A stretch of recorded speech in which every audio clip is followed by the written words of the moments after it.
하나님 말씀은 요한복음 2장 13절에서 25절입니다. 요한복음 2장 13절 유대인의 유월절이 가까운지라 예수께서 예루살렘으로 올라가셨더니 성전 안에서 소와 양과 비둘기 파는 사람들과 돈 바꾸는 사람들이 앉아있는 것을 보시고 노건으로 채찍을 만드사 양이나 소를 다 성전에서 내쫓으시고 돈 바꾸는 사람들의 돈을 쏟으시며 상을 엎으시고 비둘기 파는 사람들에게 이르시되 이것을 여기서 가져가라. 내 아버지의 집으로 장사하는 집을 만들지 말라 하시니 제자들이 성경 말씀에 주의 전을 사모하는 열심히 나를 삼키리라 한 것을 기억하더라. 이에 유대인들이 대답하여 예수께 말하기를 내가 이런 일을 행하니 무슨 표적을 우리에게 보이겠느냐. 예수께서 대답하여 이르시되 너희가 이 성전을 헐라 내가 사흘 동안에 일으키리라. 유대인들이 이르되 이 성전은 46년 동안에 지었거늘 내가 3일 동안에 일으키겠느냐 하더라. 그러나 예수는 성전된 자기 육체를 가리켜 말씀하신 것이라. 죽은 자 가운데서 살아나신 후에야 제자들이 이 말씀을 하신 것을 기억하고 성경과 예수께서 하신 말씀을 믿었더라. 6월절에 예수께서 예루살렘에 계시니 많은 사람이 그의 행하시는 표적을 보고 그의 이름을 믿었으나 예수는 그의 몸을 그들에게 의탁하지 아니하셨으니 이는 친히 모든 사람을 아심이요 또 사람에 대하여 누구의 증언도 받으실 필요가 없었으니 이는 그가 친히 사람의 속에 있는 것을 아셨음이니라. 하나님 아버지, 은혜를 감사합니다. 요한복음을 통하여 우리에게 계시하시는 뜻과 그 방법들을 통하여서 하나님을 더욱 바르게 알게 하여 주옵소서. 예수님 이름으로 감사하며 기도드리옵나이다. 아멘. 자, 2장 1절에서 11절까지가 가나의 혼인잔치에서 첫 표적을 행하셨다. 그래서 예수님은 낡은 유대교의 한계를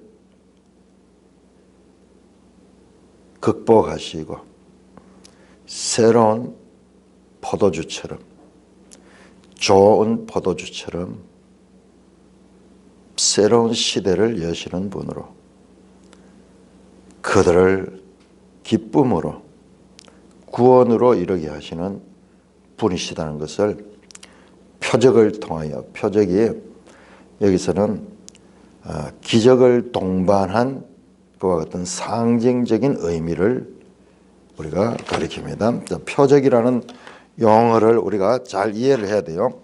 이게 잘 이해가 안 돼서 항상 헷갈리는데 쉐메이온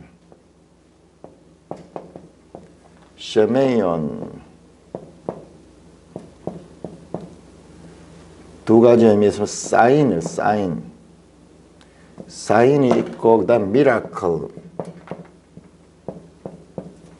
기적이죠. 기적. 또한 이것은 표시. 예수님이 누구신가? 이 기적을 통하여 드러내고자 하는 상징이 무엇인가? 그러니까 어렵죠. 요한복음에는 이 상징이 엄청나게 들어 있습니다. 그런데 우리 이 교회 시대 초기에 보면은 300년, 400년 되는 요한복음의 의미가 이렇게 깊거든요. 그러니까 모든 성경을 또 그런 식으로 해석하는 거예요.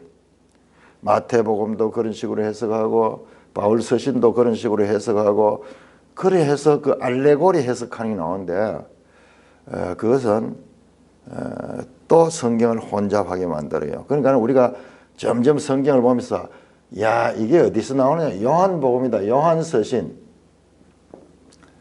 요한복음을 비롯해서 요한서신이 가지고 있는 특징이 이와 같은 특징이요. 그는 이단들이 가장 많이 기상하는 것이 요한의 글들이에요. 뭐 대표적으로 요한계시록은 말할 것도 없죠. 전부 이단들은 요한계시록을 자기들만 풀고 있다고 그렇게 이야기하죠. 요한복음 마찬가지예요. 왜 그런가 하면 이 속에 요한의 표현에는 상징성이 많기 때문에 이게 제대로 못 풀면 귀에 걸면 귀걸이고 코에 걸면 코걸이가 되는 거예요. 이 성경 속에는 그와 같은 요소들이 있습니다. 알레고리가 있어요. 무조건 알레고리가 틀린 것이 아니고 알레고리적 해석 이런 것들 성경에 반드시 있습니다. 우리 갈라디아서도 나오죠. 위에 있는 예루살렘은 너희 어머니니 그러면서 그런 표현이 나오죠. 그리고 저 애굽 여인 사라는 애굽으로 비유하면서 그 사라의 아들과 그 이 하갈의 아들 간의 이 영적인 싸움. 그러니까는 저 이삭과 이스마엘 기사가 그 과거 창세기 한 이야기지만 거기는 아주 알레고리하고 상징적인 의미가 있다는 것으로 풀잖아요. 성경에 이런 요소가 분명히 있습니다. 그러나 모든 성경을 이렇게 풀어버리면은 성경은 알 수 없는 책이 되어버려요. 알 수 없는 책. 그야말로 귀에 걸만 귀걸이, 코에 걸만 코걸이. 그래서 이단들이 많이 나오는 이유가 바로 이런 데 있는 거예요. 그럼 정통은 뭐냐? 뭐가 정통이냐? 정통은 뭐 그러면은 뭐 이 계시록이나 이런 거 안 하는 게 뭐 정통이냐? 오해하고 있어요. 아닙니다. 바르게 공부를 해도 바르게 성경 전체 66권을 골고루 제대로 공부를 하게 되면은 그 뜻이 제대로 드러나는데 그런 기초가 없이 저렇게 하니까는 온갖 문제들이 생기는 거예요. 자, 그래서 이 표적이 가지는 의미를 우리가 알아야 됩니다. 자, 오늘 두 번째.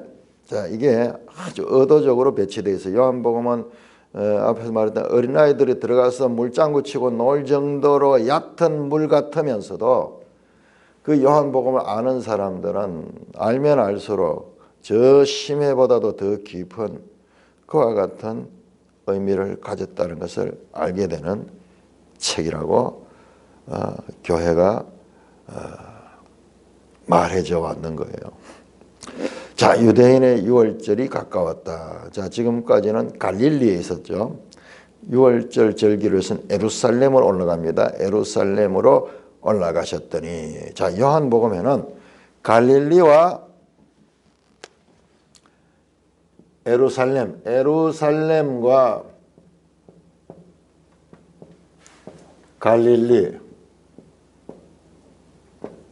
갈릴리와 예루살렘에 오고 가고 하는 이야기들이 세 번 나와요. 세 번.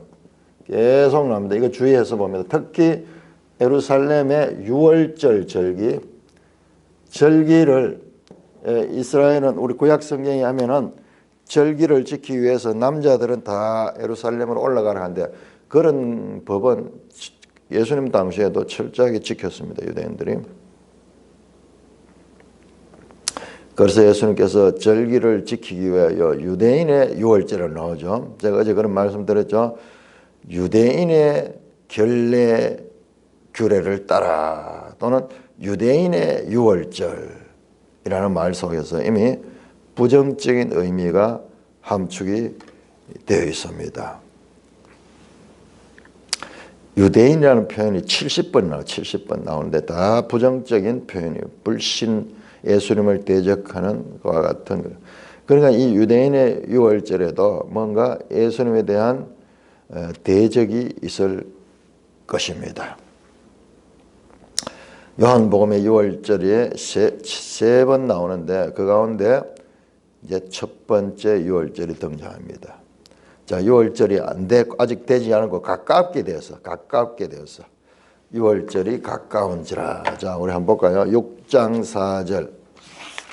요한복음 6장 4절 보시면은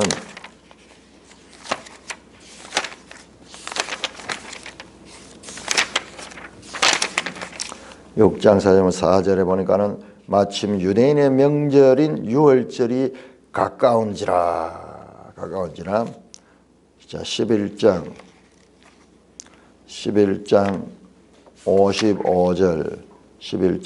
55절 보면은 유대인의 유월절이 가까움에, 이 유월절 절기를 앞두고 이제 예수님이 올라갔다 내려갔다는 이야기가 나옵니다. 예수님이 예루살렘으로 올라가셨다. 갈릴리는 북쪽이고 예루살렘은 남쪽인데 우리 지도로 이래 보면은 오히려 내려가야 되죠. 북에서 남으로 내려가야 되는데 여기는 반대로 되어 있죠. 예루살렘 올라가셨다. 그러니까 예루살렘이 중심이 되고 또 예루살렘 자체가 산 위에 있죠. 산에 있으니까 그런 지형과 그리고 종교적 중심지로서의 예루살렘을 가리킵니다. 성전 안에 예루살렘의 성전으로 들어갔어요. 성전에. 예루살렘은 유명한 성전이 있죠. 솔로몬 때부터 이어져던 성전 안에서 소와 양과 비둘기 파는 사람들과 돈 바꾸는 사람들이 앉아있는 것을 보시고, 그게 명절이 되니까는 6월절에 남자들이 전부 전국 각지에서 이 절기를 지키기 위해서 올라오니까는 성전 안에 소와 양과 비둘기 파는, 이게 제물들이죠. 제물들을 거기서 파는 거예요. 원래는 자기가 기르던 것을 가져와야 되는데, 예를 들어 갈릴리에서 여기까지 이 소를 가져가려고 그러면 어떻게 가져가겠어요?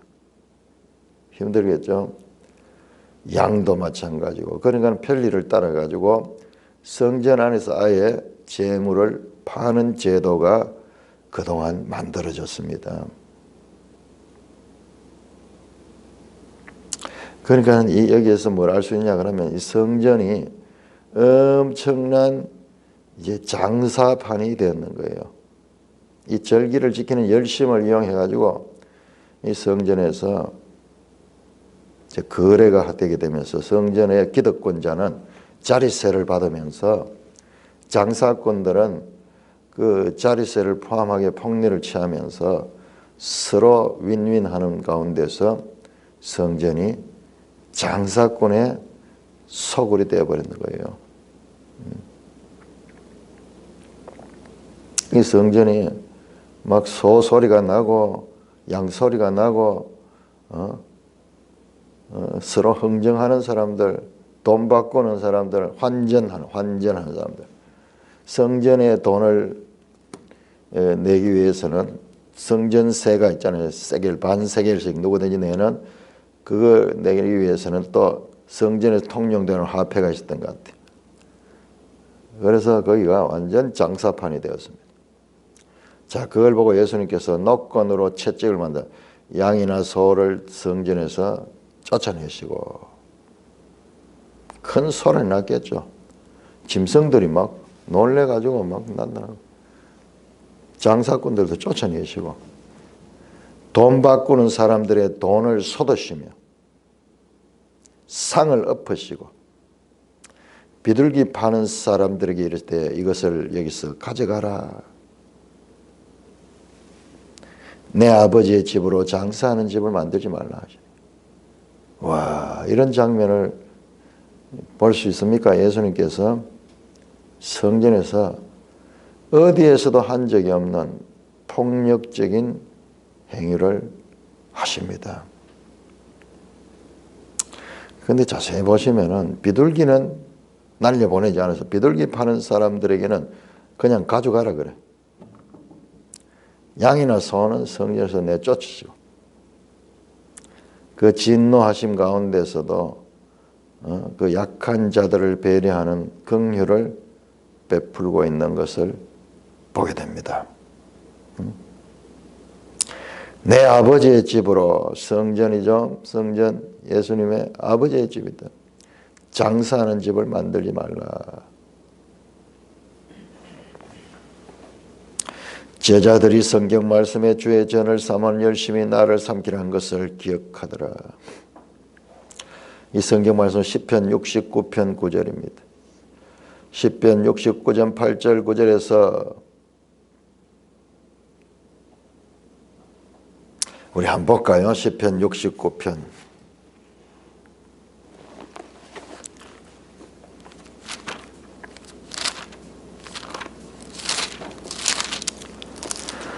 시편 69편 8절 보세요. 8절 9절. 내가 나의 형제에게는 객이 되었고 나의 어머니의 자녀에게는 낯선 사람이 되었나이다. 주의 집을 위하는 열성이 나를 삼키고 주를 비방하는 비방이 내게 미쳤나이다. 주의 집, 성전을 사모하는 열심을 가지고 성전의 주인 되는 예수님을 삼켜버립니다. 나중에 예수님이 사형당하시는 조건이, 이유가 뭐냐, 범죄 목록이 성전을 모독했던 자다, 성전을 파괴하는 자다. 그래서 신성한 것을 신성 모독죄다. 자, 근데 우리 여기 요한 보면 안 나오지만은 시편 69편 8절에 뭘까? 나의 형제에게는 객이 되고 내 어머니의 자녀에게는 낯선 사람이 됐다. 이게 자기 동족들이죠. 동족들. 유대인들로부터 객이 되고 낯선 사람이 되고 성전을 사랑하는 열심 가지고 그것이 나를 삼켜버렸다. 정말 이 말씀대로 예수님은 성전 모독죄, 성전을 헐고 사흘 만에 세우겠다는 이 신성 모독한 말을 했는 것으로 사형당하게 되는 그와 같은 죄목에, 이것이 아주 큰 죄목이 됩니다. 자, 이렇게 하니까는 유대인들 등적 나죠. 유대인 가면은 이게 안에서는 요한 보면 다 부정적이에요. 대답하여 예수께 말하기를 네가 이런 일을 행하니 무슨 표적을 우리에게 보이겠느냐. 자, 여기도 표적이라는 단어 나오는데요. 자, 여기서 표적은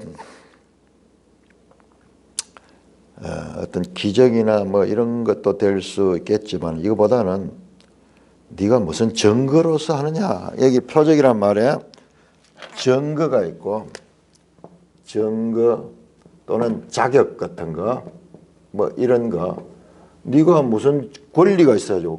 권리, 뭐 이런 말도 포함이 될 수 있어요. 그 표적의 용례를 우리가 잘 봐야 돼요. 잘 봐야 됩니다. 네가 성전에서 이와 같이 일할 수 있는, 이와 같이 성전을 질서를 무너뜨리는 그와 같은 네가 표적이 있느냐? 그런 일할 수 있는 네가 어떤 자격이 있느냐? 한번 보여봐라. 보여봐라. 자, 여기 유대인들이 지금 난리가 났는 거예요. 여기 간단하게 되어 있지만 유대인들이 회의를 하고 큰일 났는 거예요. 성전의 질서를 무너뜨리니까는. 여러분, 이 성전을 통하여서 기득권자들은 엄청난 부와 폭리와 그 다음에 권력을 취하게 되는 거예요. 돈이 있는 곳에 권력이 있고, 권력이 있는 곳에 아부하는 자들이 있고, 서로 카르텔을 형성하면서 신성불가침한 영역이라 해놓고는 그 안에서는 실제 앉아가지고 자기들이 이익을 취하고 있는 그 질서가 지금 무너지는 거예요. 성전이 무너지는 것이 아니라 그 질서가 무너지는 거예요. 그러니까 유대인들이 네가 무슨 이런 일을 하는 거, 무슨 표적을 내게 보여봐라. 네 표적을 보여봐라. 네가 하나님의 아들이냐? 표적을 보여봐라. 고린도전서 1장 22절에 유대인들은 표적을 구하고 헬라인들은 지혜를 구한다 그러니 그만큼 유대인들은 표적을 추구했던 자들입니다. 네가 그럴 수 있는 그런 그런 능력을 한번 보여봐라. 예수께서 대답하셨을 때 너희가 이 성전을 흘러 내가 사흘 동안 일으키라. 정말로 그들이 요구하는 대로 행동을 하지 않고 말로 합니다. 이 성전을 흘러봐라. 그러면 사흘 만에 일으키겠다. 그게 표적이다. 그게 표적이다. 유대인들이 이 성전은 46년 동안 지었거늘 네가 3일 동안에 일으켰느냐 하더라. BC 20년부터 짓기 시작해가지고 지금 46년이 됐어. 46년. 그러니 이게 AD 지금 28년이나 뭐 이 정도 됐어요.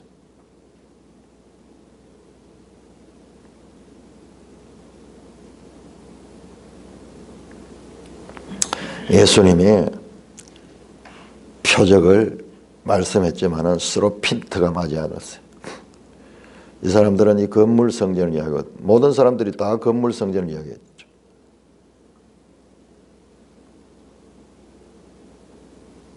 (21절) 그러나 예수는 성전된 자기 육체를 가리켜 말씀하신 것이라. 죽은 자 가운데 살아신 후에야 제자들이 말씀하신 걸 기억하고 성경과 예수께서 하신 말씀을 믿었더라.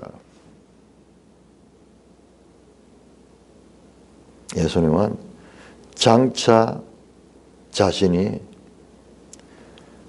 부활하실 것을 말씀하고 예수님 자신이 성전, 예수님 자신이 그러니까는 하나님의 집이죠. 하나님의 집. 우리 앞에서 1장에서 야곱 기사가 나왔죠. 나다나엘과 더불어가 야곱 기사가 나면서 인자 위에 천사들이 오르락내리락 하리라. 그 장소가 베델이잖아요. 예수님이 베델이에요. 하나님의 집이에요. 하나님의 집. 성전이 하나님의 집입니다. 구약 성경은 하나님의 집 하는 표현이 많이 나와요. 하나님의 집. 그래서 앞에서도 예수님께서 내 아버지의 집이라 그랬죠. 내 아버지의 집이라 그랬죠. 예수님이 참 성전입니다. 건물 성전은 참 성전이신 예수님을 예표하는 그와 같은 그림자와 같은 것이었습니다. 그러나 실체를 모르니까 사람들이 이 성전에만 집중하고 있죠. 제자들도 이 말은 무슨 뜻인지 몰랐습니다. 자, 예수는 성전된 자기 육체.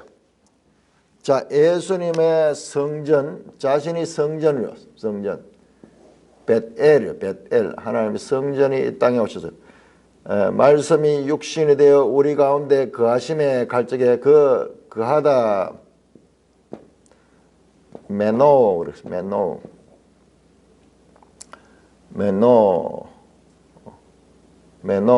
메노 그랬죠.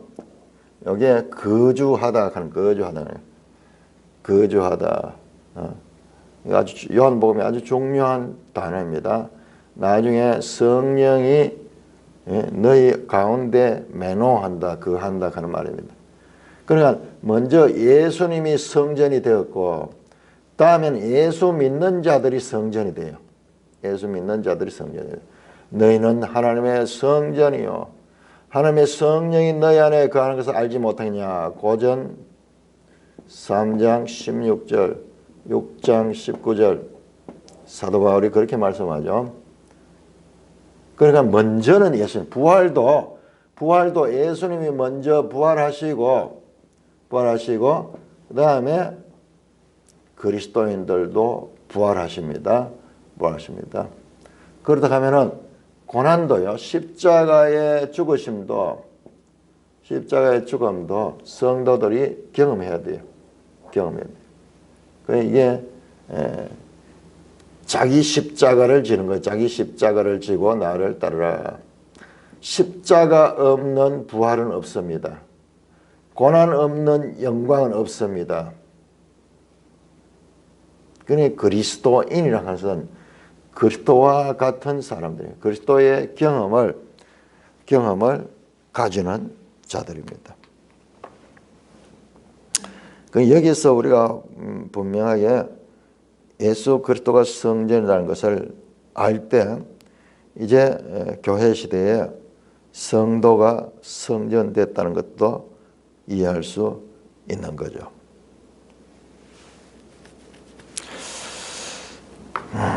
자, 23절 자세히 보세요. 6월절에 앞에서는 6월절이 가까울 때였고 이제 6월절 당일날이 됐습니다. 6월절 당일날.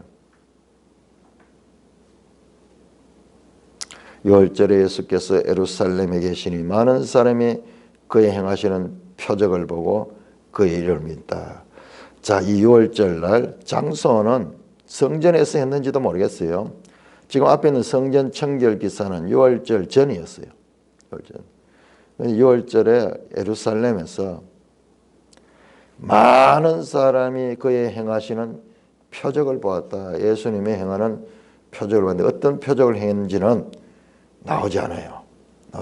상당히 이 표적을 요한복음은 의도적으로 지금 의미를 축소하고자 합니다.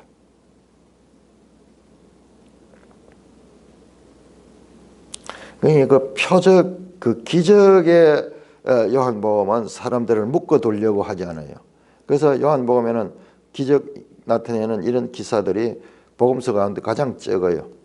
그리고 그 기적은 표적을 통해서 뭔가 의미를 드러내는 상징적인 사건으로 나타내려고 하는 것을 우리는 봐야 됩니다.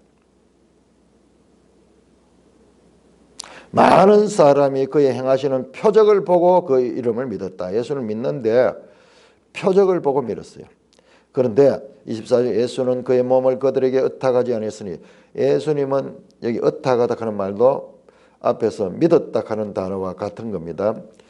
매일 성경에 그 주석이 나죠. 믿다와 의탁하다로 번역단어 원래 같은 단어인 피슈튜어다.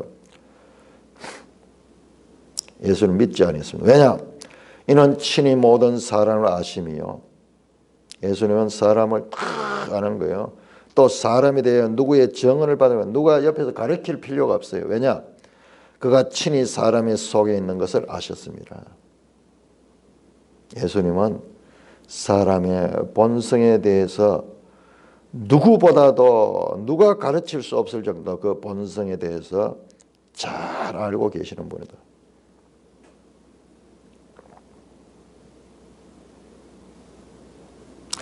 예레미야 17장 10절에 이렇게 말합니다. 만물보다 부패한 것이 사람의 마음이라. 사람의 말과 사람 자체에 대해서 예수님은 믿지 아니했습니다. 그렇습니다. 사람은 믿음의 대상이 아니에요. 우리의 믿음의 대상은 하나님밖에 없습니다. 예수 그리스도밖에 없습니다. 자, 여기에 나오는 우리 성전 청결 기사에만 집중하다 보니까 이 부분을 놓치는데 23절에서 25절이 아주 중요합니다. 자, 많은 사람 나오죠. 사람인 단어가 어떻게 많이 나오는가 보세요. 사람, 24절에 모든 사람, 25절에 사람에 대하여 사람 속에 있는 것을 사람, 안트로포스, 사람이란 말이 강조되면서 사람의 한계, 사람의 그 연약함, 사람의 부패성을 예수님은 잘 알기 때문에 표적을 보고 믿는 것을 예수님은 그렇게 신뢰하지 않았습니다. 자, 여기에서 사람이라는 말이 강조된 이유가 이제 다음 장에 넘어가면 알게 됩니다. 자, 3장 먼저 한번 볼까요? 3장 1절 바리새인 중에 니고데모라 하는 사람이 있으니 유대인의 지도자다. 그가 밤에 예수를 찾아와서 말합니다. 라삐여, 우리가 당신이 하나님께서 오신 선생인 줄 아나이다. 하나님이 함께 계시면 당신이 행하시는 이 표적을 아무도 할 수 없습니다. 니고데모가 바로 2장 마지막에 나오는 이 표적, 예루살렘에서 유월절에 예수님께서 많은 표적을 행했죠. 그 행하는 표적을 보고 많은 사람이 믿었죠. 그 많은 사람의 무리 가운데 니고데모가 그 자리에 있었던 거예요. 그래서 이 표적을 보고 예수를 믿고 밤에 찾아왔는 거예요. 밤에 찾아왔는 거죠. 자, 우리가 여기에서 요한복음의 놀라운 구조, 누구도 발견하지 못한 그 구조를 알 수가 있습니다. 자, 이제 성경을 안다는 것은 이 본문 자체만이 아니라 성경과 성경과의 관계를 아는 거예요. 자, 이렇게 어떻게 보면 허술하게 쓰인 이야기들인 것 같지만 아주 나름대로 규칙을 가진다. 자, 이런 걸 우리 한번. 자, 어제 말씀드린 누가복음 24장 27절 44절 모세의 글과 그다음에 선지자의 글, 선지자들의 기록을 통해서 예수님은 예언됐다는 말씀이 처음 나오는 것이 이 누가복음 24장. 예수님께서 친히 가르쳤잖아요. 이 구약 성경이 한마디로 구약 성경이 내게 대하여 기록했다 그러면서 성경을 펴서 가르쳤죠. 자, 이것이 요한복음 1장 45절에서 그러니까 배치가 왜 누가복음 다음에 요한복음이냐 이 말이에요. 이거 우리 전혀 알지 못했죠. 그냥 배치겠지 생각했는데 여기에도 필연적인 관계성이 있었는 거예요. 요한복음 1장 45절 빌립이 나다나에게 소개할 때 모세와 여러 선지자가 기록한 그분을 만났다 그러면서 이 누가복음과 요한복음은 아무 상관이 없을 줄 아는데 이 연속성을 가지고 있었습니다. 자, 뿐만 아니라 1장 40절에서 마지막 절까지 1장 45절에서 45절부터 시작해서 이 나다나엘 등장, 나다나엘 등장해서 요 51절까지입니까? 1장 끝이 나는데 여기에 나다나엘과 예수님과의 대화가 나와요. 나다나엘과 예수님과의 대화가 나오고, 이야, 나다나엘 보고 네가 참 이스라엘이다 그러면서 인정하면서 예수님께서 나다나엘이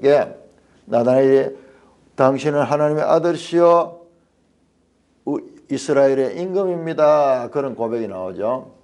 자, 그 다음에 2장으로 넘어가서 2장 가나 혼인잔치 나왔죠.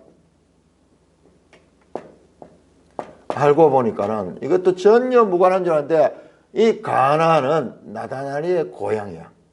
그러니까 나다나엘과의 만남은 여기서만 끝나는 것이 아니고 이어지고 있는 거예요. 가나로 이어지면서 연속되고 있었다. 자, 그런데 오늘 봤던 이제 성전 2장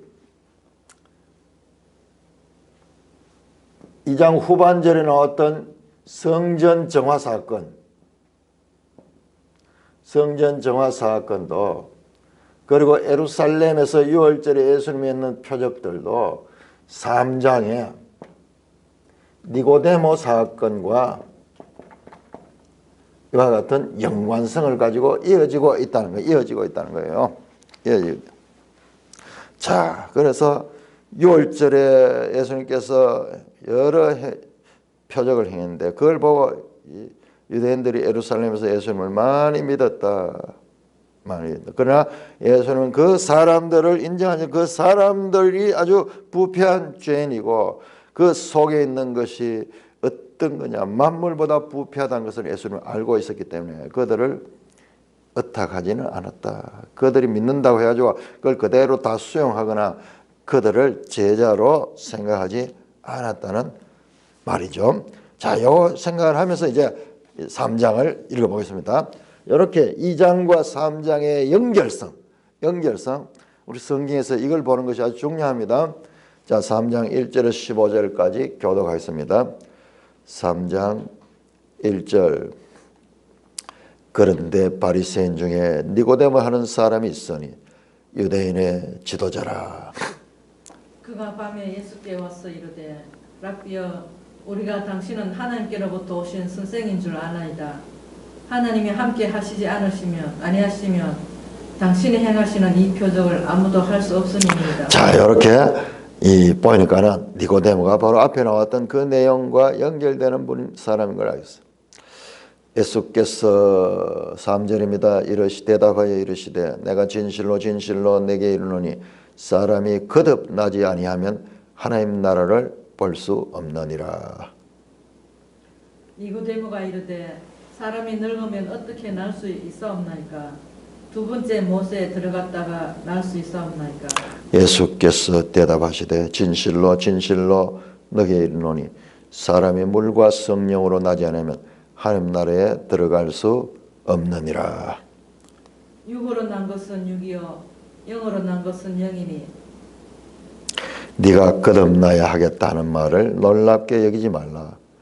바람이 임의로 불매 네가 그 소리는 들어도 어디서 와서 어디로 가는지 알지 못하느니 성령으로 난 사람도 다 그러하니라. 니고데모가 대답하여 이르되 어찌 그러한 일이 있을 수 있나이까? 예수께서 그에게 대답하여 이르시되 너는 이스라엘의 선생으로서 이러한 것들을 알지 못하느냐. 진실로 진실로 내게 이르노니 우리는 아는 것을 말하고 본 것을 증언하노라. 그러나 너희가 우리의 증언을 받지 않는도다. 내가 땅의 일을 말하여도 너희가 믿지 아니하거든 하물며 하늘의 일을 말하면 어떻게 믿겠느냐. 하늘에서 내려온 그자 곧 인자 외에는 하늘에 올라간 자가 없느니라. 모세가 광야에서 뱀을 든 것 같이 인자도 들리하리니 이는 그를 믿는 자마다 영생을 얻게 하려 하심이니라. 자, 3장과 2장의 연결고리를 발견했죠. 이게 중요합니다. 요한복음 앞으로도 우리가 한번 보자고요. 어떻게 그런 연결고리가 계속 작동하고 있는지. 우선 시작하면서 세 개를 발견해서 누가복음과 요한복음의 연결고리를 발견했다 하니 이거는 어마어마한 발견이에요. 이거는 아마 아무도 지금 못 봤을 거예요. 이걸 발견했고 그 다음에 그 안에도 더 섬세하게 볼 수 있어. 자, 저 가나 혼인잔치 와도 그 전에 세례 요한의 제자에서 예수님의 제자로의 바뀜.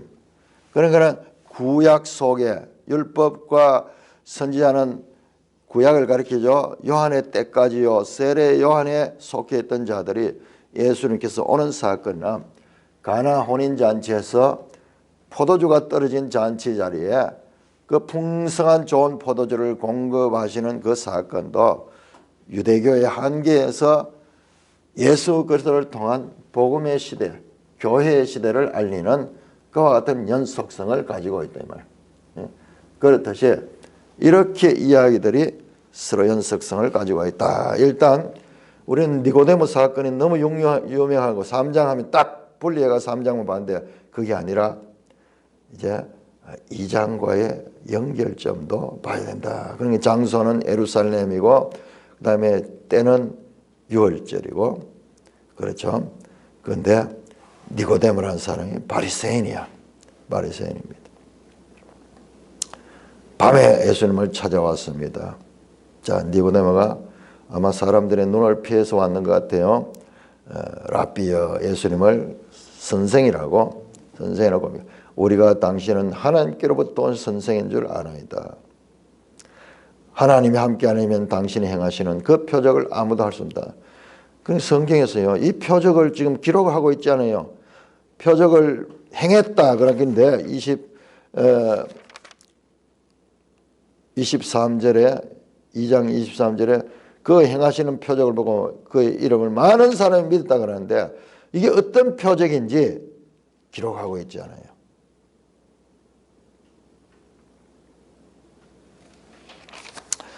자, 우리 요한복음 해설에 한번 가볼까요? 해설에 해설이 잘못됐네요. 해설이 잘못됐네. 자, 해설 16쪽 한 거. 16쪽. 16쪽에 이분은 16쪽에 그 구조 나오죠. 구조. 16쪽의 구조 가운데서 자, 표적의 책 A, B 보세요. B. 가나에서 가나 순환 구조에서 표적 1번이 가나 혼인잔치에 일어났던 거 맞죠? 근데 표적 2를 성전을 청소하심으로 말하고 있어요. 아니 성전에서 무슨 표적을 행했는데요? 여기 표적한 거 없어요. 오히려 성전에서 표적을 행하지 않고 바로 그 표적은 그 다음이에요. 다음 6월절 날. 자, 날짜가 다릅니다. 2장 13절 성전 청결하는 것은 6월절 가까운 때고 표적을 행한 것은 23절에 6월절인데 어떤 표적을 행했는지 수에 치지 않아요. 수에 치지 않아요. 그런데 이분은 지금 이걸 표적 2번으로 했는데 그렇다면 뭔가 하나 나중에 차이가 있어요. 차이가 있어요. 그리고 여기도 맞지 않고 두 번째 표적이 어디에 나오느냐 그러면 4장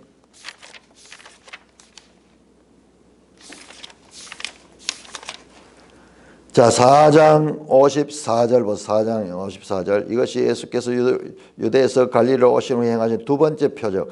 두 번째 표적이 이 왕의 신하를 낳게 하는 건데 지금 이분이 만든 표현은 지금 이것을 세 번째 표적으로 바꿔놨어요.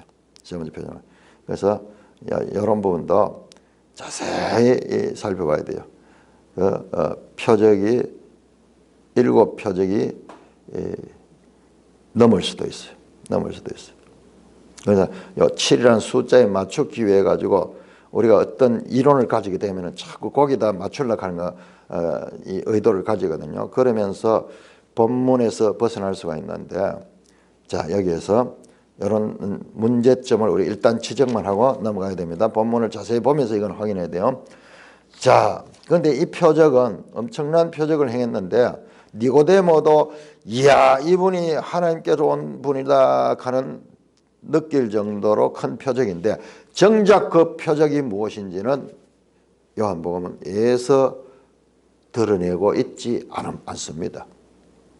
니고데모가 봐서도 정말 이것은 하나님이 함께하지 아니하면은 행할 수 없는 표적이다.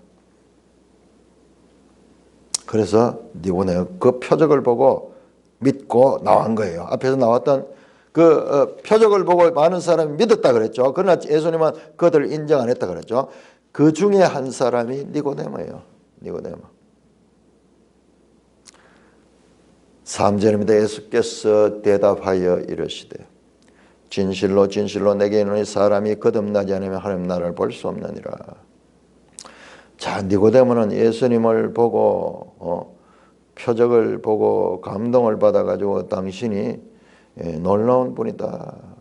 그래서 뭔가 알고 싶어 찾아온 그 니고데모를 향하여서 예수께서 이러시되 진실로 진실로 내게 이르노니 사람이 거듭나지 아니하면 하나님 나라에 볼 수 없느니라. 자, 매일성경 주석을 보세요. 거듭나다, 거듭에 해당되는 단어는 우리가 거듭난 게 아니에요. 이건 정말 잘못됐어. 위로부터 나네. 아노텐.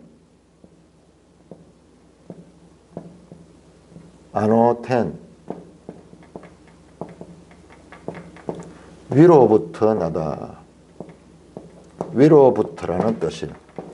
자, 거듭나다 하는 거는 우리가 중생했다 뭐 그러면서 일생하면서 우리 인간 중심인데 아니 이건 위로부터 나다. 위로부터.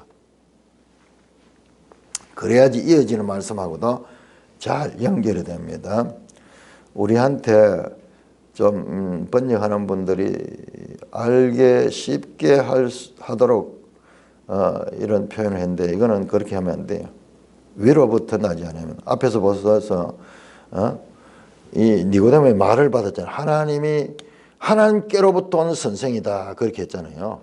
그러니까 그 말을 받았는 거예요. 그 말을 받아가 위로부터 나지 않으면 하늘로부터 나지 아니하면은 하나님 나라를 볼 수 없다. 이렇게 대화가 연결되도록 돼 있는데 예수님이 항상 보면은 상대방의 말을 받아가지고 그 말을 통해 가지고 본 뜻을 전할 수 있는 기회로 삼거든요. 지금도 여기 딱 그래 되는데 이게 완전히 단절돼 버잖아요. 질문과 답변이. 하나님께서부터 왔다 당신은 그러니까 예수님께서 위로부터 나지 않으면 위로부터 난다는 하늘로부터 나지 아니하면은 하나님 나라를 볼 수 없다. 그렇게 말하는 거예요. 니고데모가 이르되 사람이 늙으면 어떻게 날 수 있사옵나이까? 두 번째 들어갔다가 날 수 있습니까? 니고데모의 생각은 아래의 생각이야. 땅의 생각. 어떻게 거듭날 수가 있단 말이야. 어떻게 거듭날 수 있다. 예? 엄마 배에 들어가서 나는 것 말고는 알 수가 없는데 지극히 인간적인 답변을 하면서 이해할 수 없습니다. 그렇게 나옵니다. 그러자 예수님께서 5절에서 위로부터 난 것이 무엇인가를 가르칩니다. 사람이 물과 성령으로 나지 않으면 하늘 나라에 들어갈 수 없다.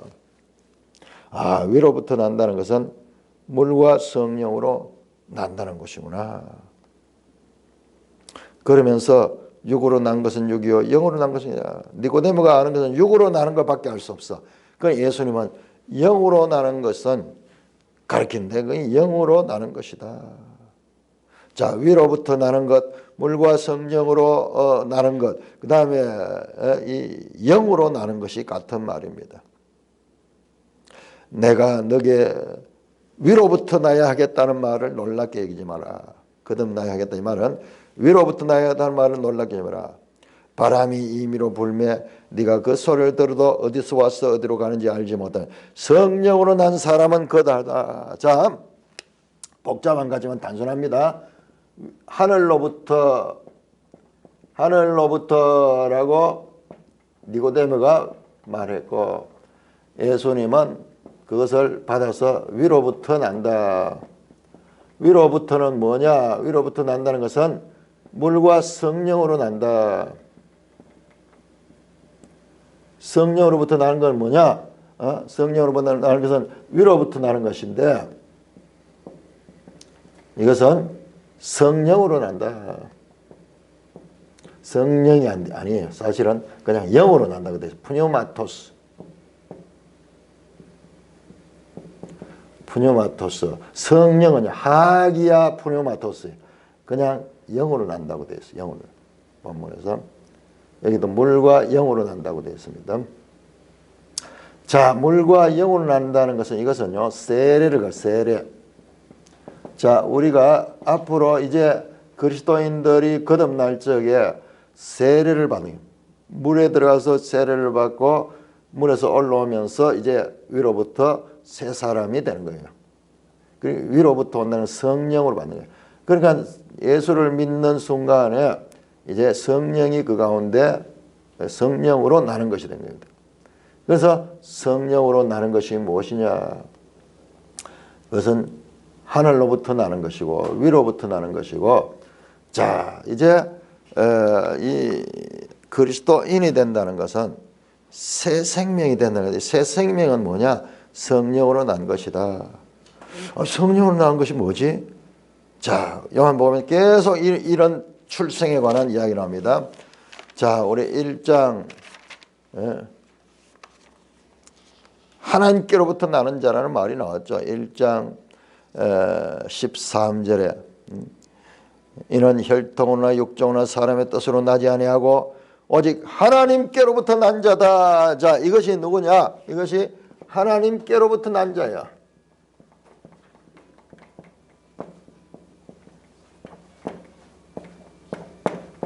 자 이와 같은 연속성을 볼 수 있고 의미의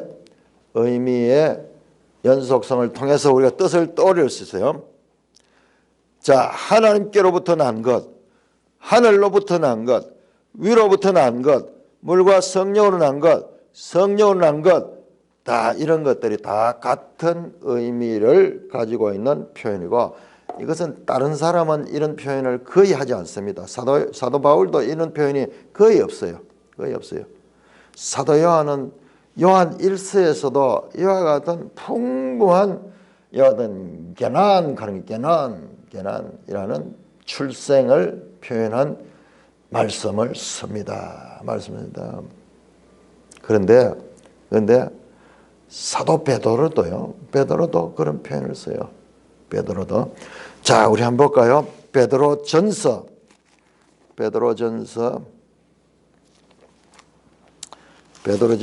1장 23절 너희가 거듭난 것은 썩어질 씨로 된 것이 아니요 썩지 않을 씨로 된 살아있고 항상 하나님 말씀으로 되었다. 여기는 말씀이나 하나님 말씀이나 하나님 말씀.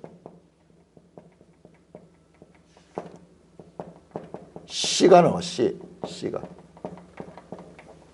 자, 이런 의미들을 이 다양한 의미들을 종합해서 이게 같은 뜻을 가진 그와 같은 표현이다. 자, 그러면서 요한이 그렇게 말합니다.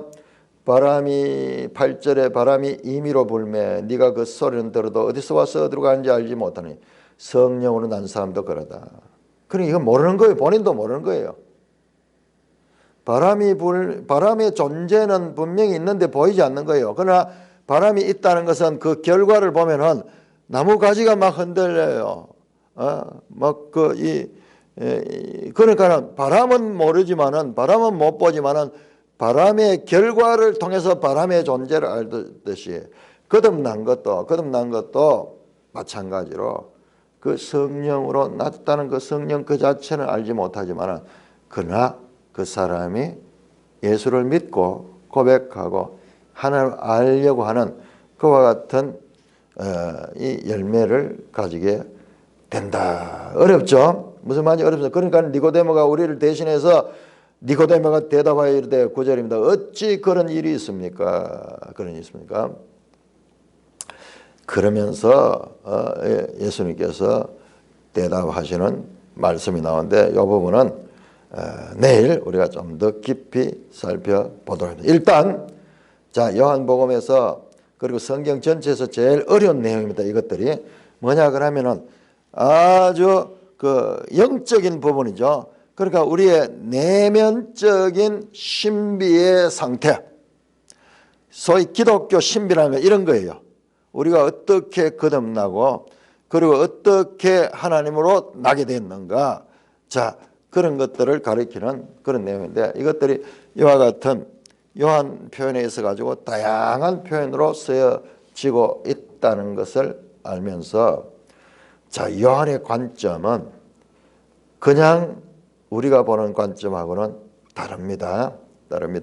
우리 앞에서도 봤지만은 요한은 우주적 그리스도, 하늘과 땅을 포함하는 그런 관점에서 보고 있고 다른 공간복음은 그냥 땅에 예수 그리스도에 초점을 맞춰 있다면 다르죠. 그러니까 이어지는 내용들도 다 그와 같은 관점이 차원이 달라요. 그러니까 우리가 이해하기 힘든 거죠. 그러니까 그것을 우리가 제대로 알게 되면은 이런 것들이 하나님의 말씀을 제대로 알게 되는 것이죠. 그러니까 이런 부분은 우리 성도들이 집중하면서 관심을 가지고 이 부분에 대해서 더 집중해서 이걸 알게 되면은 성경 전체를 알게 되는 거예요. 전체를 알게 되는 그런 중요성입니다. 자, 요한복음에서 제일 강조하는 것은 나중에 보면은 성령이에요. 성령. 예수님의 십자가가 죽으시고 부활하시고 온 다음에 제자들에게 성령을 받으라 그렇게 하면서 노골적으로 성령을 가르치고 있는 것이 요한복음인데 그런데 이 복음서를 우리가 제대로 이해를 못하니까 성령에 대한 오해들이 오늘날도 가장 많은 것입니다. 자, 이 부분을 자세하게 우리가 내일 살펴보도록 하겠습니다.